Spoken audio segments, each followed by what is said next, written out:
Umenivunja mkono. Well, here's the latest concerning Albert Ojwang, who died in police custody. Unanidai nini?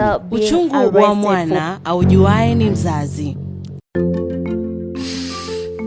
You know, this one goes to all the departed souls. Well, the post-mortem of Albert Ojwang was completed and conducted by 5 pathologists led by Dr. Bernard. He came to one conclusion that the main cause of death is head injury. Mawazo machungu ya tuandama tangu uende mwake Maulana, umetoweka mapema moyoni na hema, which time will be reversed. Safiri salama, siamini wanane, safiri salama. Wamekwambia unapeleka police station gani? Central. Central Police? Yeah. Ati?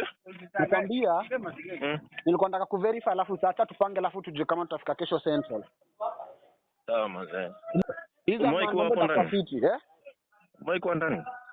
Eh.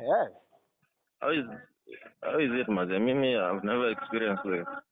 Nishaikuwa inda, so mambo itakuwa fiti. Utakuwa na challenges hapa na pale lakini mambo itakuwa fiti. Nishaikuwa inda, so mambo will I be safe? Light?